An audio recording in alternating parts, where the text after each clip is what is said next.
कहानी शुरू होती है रात के 2 बजे। अब सोचिए, रात के 2 बजे का वक्त, एकदम सन्नाटा, जब हर छोटी सी आहट भी बहुत बड़ी लगती है। ये माहौल किसी भी अनहोनी या सुपरनैचुरल घटना के लिए एक परफेक्ट स्टेज तैयार कर देता है। सिर्फ 4 शब्द, भाई मुझे बचा ले। लेकिन इन 4 शब्दों में कितना गहरा खौफ छिपा है ना? ये सिर्फ मदद के लिए एक पुकार नहीं है। ये एक ऐसी जगह से आई आवाज लगती है जहां से कोई वापस नहीं आता। और बस यही एक बात इस सिंपल से मैसेज को एकदम भयानक बना देती है। और बस यही वो सवाल है जो हमें फौरन कहानी के अंदर खींच लेता है। ये हमें सोचने पे मजबूर करता है कि क्या जो हम जानते हैं वही पूरा सच है। ये सवाल हमें उस डर का सामना करने के लिए मजबूर करता है जो अनजानी, अनदेखी चीजों में छिपा होता है। और यहीं पर कहानी का असली ट्विस्ट, उसका दिल, सामने आता है। ये सिर्फ जिंदा और मुर्दा के बीच का फासला नहीं है, बल्कि ये दो ऐसे दोस्तों की कहानी है जिन्हें मौत ने अलग तो कर दिया, लेकिन उनके बीच का जो कनेक्शन था वो अब भी उन्हें किसी तरह जोड़े हुए है। देखिए, किसी भी अच्छी कहानी में एक इंसाइटिंग इंसिडेंट होता है। मतलब एक ऐसा मोड़ जो कहानी को किक स्टार्ट करता है, उसे आगे बढ़ाता है। इस कहानी के लिए वो मोड़ यही मैसेज है। ये वो चिंगारी है जो कहानी की आग को जला देती है और सब कुछ बदल के रख देती है। तो अब मैसेज तो आ गया और अमन एक ऐसे उलझन में फंस गया है कि वो क्या करे।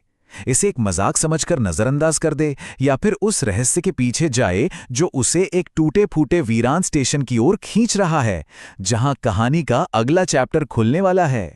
और मैसेज में जिक्र है एक जगह का, लेकिन ये कोई ऐसी वैसी जगह नहीं है। ये वही जगह है जहां रोहित की जान गई थी। एक ऐसी जगह जो पहले से ही दुख और अनसुलझे सवालों के साए में डूबी हुई है, और अब ये मैसेज उस जगह को और भी ज्यादा रहस्यमयी बना देता है। तो ये जो स्टेशन है ना, ये सिर्फ एक लोकेशन नहीं है। ये असल में अमन के अंदर चल रहे डर और कंफ्यूजन का एक आईना है। इसकी टूटी फूटी वीरान हालत बिल्कुल अमन के मन की हालत को दिखाती है। सोचिए, अमन के दिमाग में क्या चल रहा होगा। एक तरफ तो किसी अनहोनी का जबरदस्त डर है, दूसरी तरफ उसका दिमाग कह रहा है कि अरे ये कोई मजाक कर रहा है। लेकिन फिर दोस्त के लिए वफादारी है और ये जानने की बेचैनी कि आखिर सच क्या है। और आखिरकार डर और दोस्ती की इस कश्मकश में अमन एक फैसला लेता है।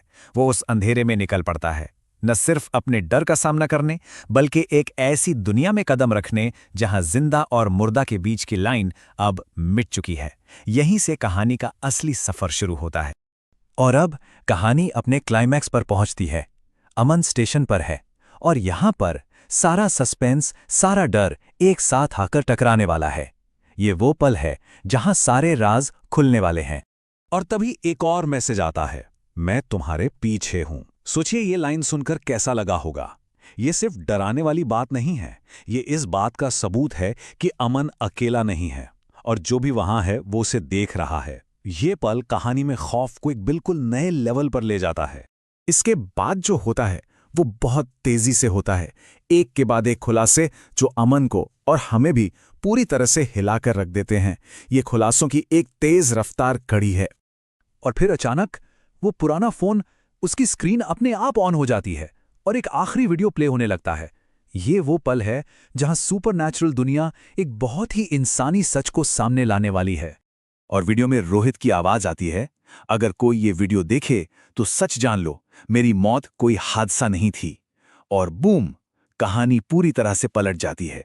ये अब कोई भूत प्रेत की कहानी नहीं रही, ये एक मर्डर मिस्ट्री बन गई है। इंसाफ के लिए एक ऐसी पुकार जो कब्र के पार से आई है। तो अब जब सच सामने आ चुका है, कहानी अपने आखिरी हिस्से में पहुंचती है, रेजोल्यूशन, यानी वो हिस्सा जहां सारी उलझी हुई गांठें खुलती हैं और कहानी का असली मैसेज एकदम साफ हो जाता है। और इसके बाद सब कुछ तेजी से होता है जैसा होना चाहिए। पुलिस को इन्फॉर्म किया जाता है, जांच शुरू होती है और रोहित के वो तथाकथित दोस्त हत्या के जुर्म में पकड़े जाते हैं। आखिरकार इंसाफ होता है और हमें एक तरह का सुकून मिलता है। लेकिन एक आखिरी मैसेज आता है, अब सच तुम्हारे हाथ में है। ये एक तरह से जिम्मेदारी सौंपने जैसा है। मतलब रोहित का काम खत्म हो गया, अब इस सच को जिंदा रखने की जिम्मेदारी अमन की है। और फिर ये आखिरी डिटेल कि रोहित का व्हाट्सएप लास्ट सीन कल रात 2 बजे का दिखा रहा है। ये एक छोटी सी बात है, लेकिन ये हमें याद दिलाती है कि भले ही इंसाफ मिल गया, लेकिन दूसरी दुनिया से हुआ वो कांटेक्ट वो असली था। रोंगटे खड़े हो जाते हैं सोचकर। और आखिर में अमन के शब्द, अब तुम आज़ाद हो भाई, ये सिर्फ शब्द नहीं है, ये उस दोस्ती का सबूत है, उस बंधन का जिसे मौत भी नहीं तोड़ पाई। बहुत ही पावरफुल और इमोशनल एंडिंग है ये। तो आखिर में कहानी हमें एक सवाल के साथ छोड़ जाती है, क्या सच्ची दोस्ती वाकई मौत से भी ज्यादा ताकतवर होती है? इसका कोई सीधा जवाब नहीं है ना? लेकिन शायद यही वो सवाल है जो इस कहानी को इतना खास, इतना यादगार बना देता है।